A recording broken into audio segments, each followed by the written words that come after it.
Have you ever started a project that you didn't finish? Is there something laying around your house, a project, a job that your wife, your husband wanted you to get done, but you just haven't completed? Probably so. We've all found that facing us at times in the past. On Beyond Today here, I've started a series on becoming a disciple and looking at what the Bible tells us about being a disciple of Jesus Christ. It's a big subject. It's an important subject, perhaps one of the most important ones we could ever master within our lifetime. Last time I talked about the fact that a disciple is really a student or a learner. We covered that.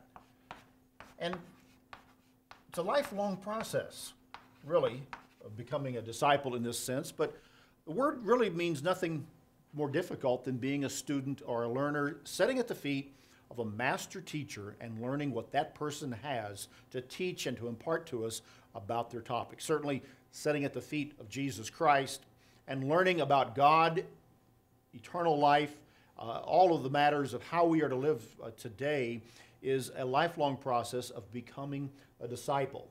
But in Jesus' teaching, there is one point that he made that as we think about becoming a disciple and applying ourselves to this process, we probably should learn and think about. Christ did talk about starting out as a disciple, but counting the cost, making sure that we have enough to finish what we begin. In Luke chapter 14, Jesus addresses this in detail in a passage that is one that I regularly turn to remind myself and also teach others. But Jesus turned to the multitudes that were following him along with his disciples in verse 25 of Luke 14. And he said that if anyone comes to me and does not hate his father and mother, wife and children, brothers and sisters, and even his own life, he cannot be my disciple.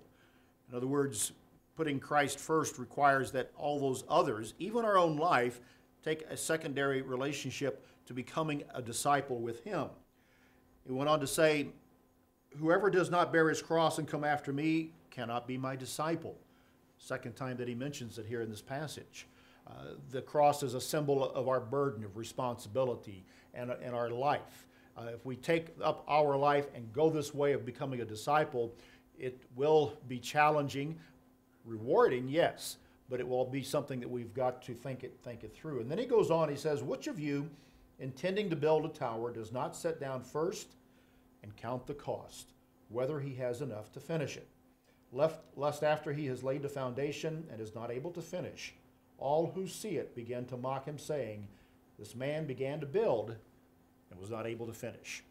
Kind of like a lot of the other projects perhaps we may have started with good intentions, the resolutions we may have made, and we didn't finish because we did not count the cost.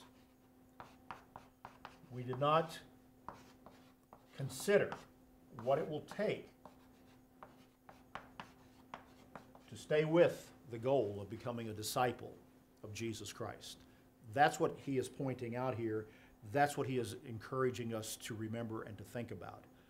To become a disciple of Jesus Christ is probably a central tenet of our whole life and our relationship with God, and it is a lifelong process of learning as a student at Jesus' feet of what eternal life is all about.